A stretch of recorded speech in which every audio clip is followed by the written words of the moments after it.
Hey, salut à tous, merci d'avoir cliqué et bienvenue au top pour cette nouvelle vidéo. Avant d'aller plus loin, je vous informe que si vous n'avez pas vu le dernier Avenger Endgame, il faut arrêter cette vidéo tout de suite. Puisqu'en effet, on va décrypter la dernière bande-annonce de Spider-Man Far From Home et il y a un gros spoil dès le début de Avenger Endgame. Bref, cette annonce étant faite, on va pouvoir enfin commencer le décryptage.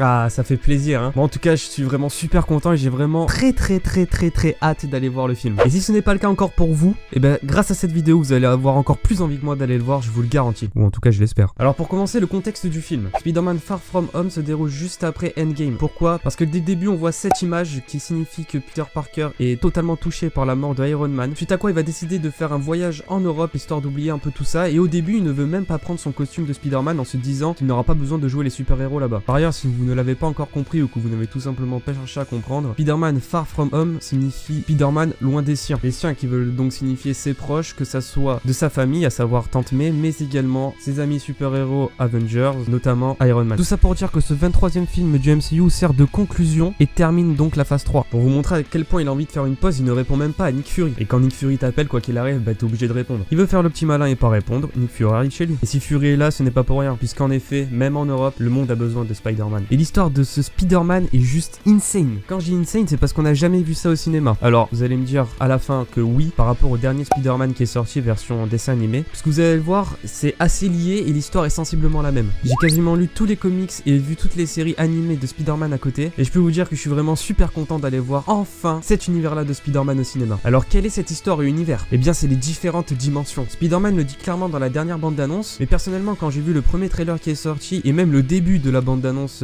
qui est sortie maintenant il y a quelques jours, eh bien j'ai eu très peur parce que j'ai vu Mysterio qui était censé être un méchant et là je le voyais s'allier aux côtés de Spider-Man, donc je me suis posé beaucoup de questions et j'ai pas du tout fait le rapprochement avec les multidimensions alors que ça aurait dû se faire directement dans ma tête, mais bon. Et donc tout est devenu clair avec ces histoires de dimensions et en fait les terribles conséquences du claquement de doigts de Thanos. C'est pour faire le lien avec le dernier Avenger, mais attention, ce n'est pas ce qui est dans les comics par contre. Que dans les comics c'est en rapport avec le bouffon vert, bref je vais pas vous raconter ça, c'est pas le sujet de la vidéo, mais en tout cas vous le savez. Et je vais vous expliquer pourquoi ce Mysterio vient d'une autre dimension. À la base, Quentin Beck, avant d'être Mysterio, a toujours rêvé de faire du cinéma et a grandi pour but de devenir un cascadeur et un spécialiste des effets spéciaux. Il n'a évidemment pas du tout réussi et un jour son ami pour déconner lui suggère en plaisantant que la meilleure manière de devenir rapidement célèbre serait de vaincre un héros masqué. Quentin Beck réalise alors que son expertise dans le domaine des effets spéciaux et des illusions peut faire de lui un criminel efficace. Il a entendu parler de Spider-Man dans le Daily Bugle, grâce à ses effets spéciaux il a réussi à se faire passer pour Spider-Man en train de braquer une banque. Spider-Man évidemment le bat, l'envoie en prison, il réussit à en sortir et au fur et à mesure, voilà, il y a plein d'histoires qui se forment autour de Mysterio, mais en tout cas il ne devient à aucun moment gentil. Voilà les raisons de mes craintes, mais les multidimensions ont expliqué le fait que Mysterio pouvait être du côté de Spider-Man, et qui dit multidimension dit différents Spider-Man. On peut même en juger que si Mysterio est gentil dans sa dimension, bah, le Spider-Man de sa dimension peut être méchant. En tout cas si on se fie à la série comics Ultimate Spider-Man, c'est potentiellement possible. Et pourquoi je parle de différents Spider-Man? Parce que rien que dans la bande-annonce on voit déjà 3 ou 4 différents costumes. Il y a bien évidemment le costume classique de Stark, qui est également dans Homecoming, donc ça pas de doute c'est bien notre Peter Parker. Porte à un court moment dans le film lorsqu'il est encore à New York le costume que lui a fait Tony Stark qu'il a notamment dans le dernier Avenger, mais également celui-ci que j'ai bien évidemment déjà vu que ça soit dans les jeux vidéo, dans les séries ou dans les comics, et je vous avoue que je ne sais plus si c'est un costume événementiel tout simplement ou un Spider-Man d'une autre dimension.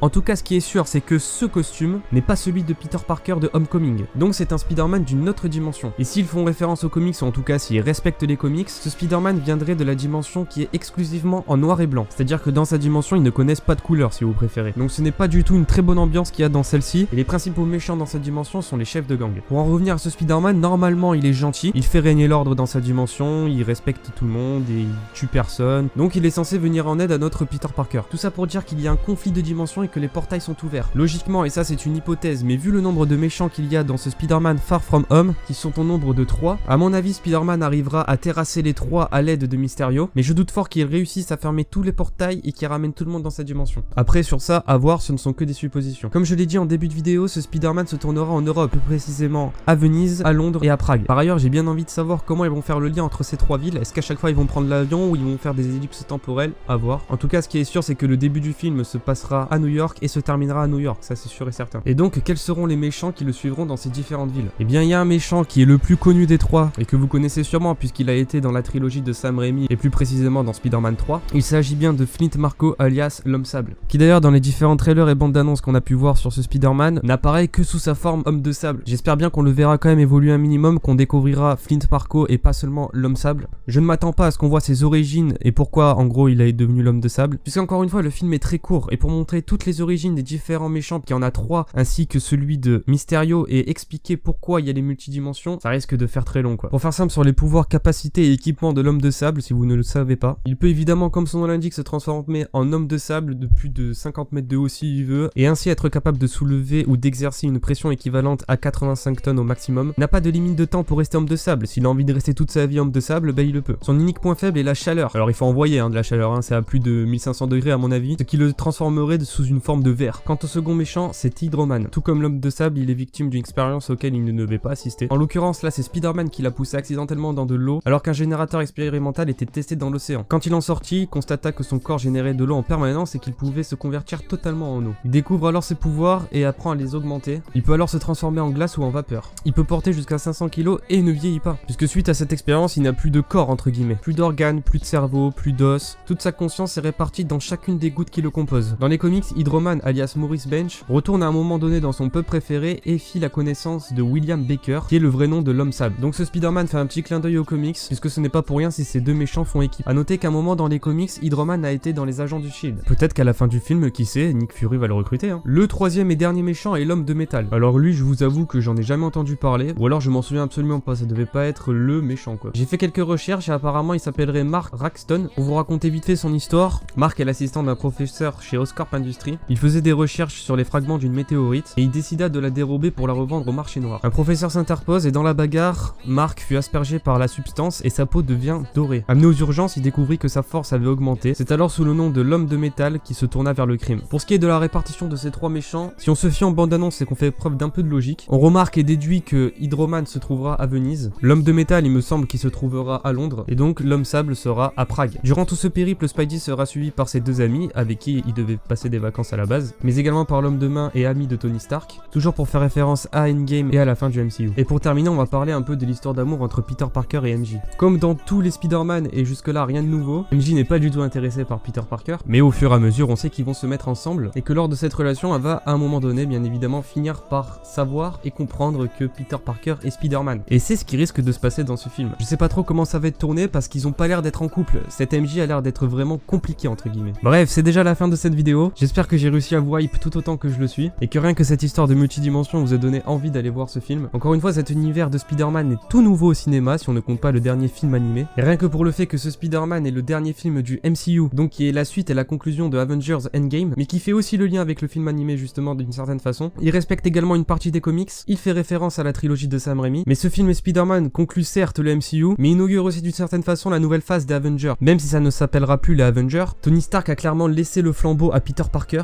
et donc on peut s'attendre à clairement une évolution du personnage dans la suite lorsqu'il va rencontrer tous les différents héros, à savoir Black Panther, Doctor Strange, etc., qui vont être la nouvelle génération clairement des Avengers. Encore une fois je dis Avengers mais vous avez compris. Donc pour toutes ces raisons, j'espère que vous irez voir ce film. Merci en tout cas d'avoir suivi cette vidéo jusqu'ici. Si ça t'a plu, n'hésite pas à mettre un petit j'aime, ça aide beaucoup la chaîne, à t'abonner pour plus de vidéos, à me suivre sur Twitter pour toutes les news. Et pour terminer, si t'as un peu de temps, tu peux soutenir la chaîne en cliquant sur le lien dans la description, ça te fait regarder une petite pub et moi ça me fait un peu d'argent. Merci à tous, c'était Nier et à la prochaine.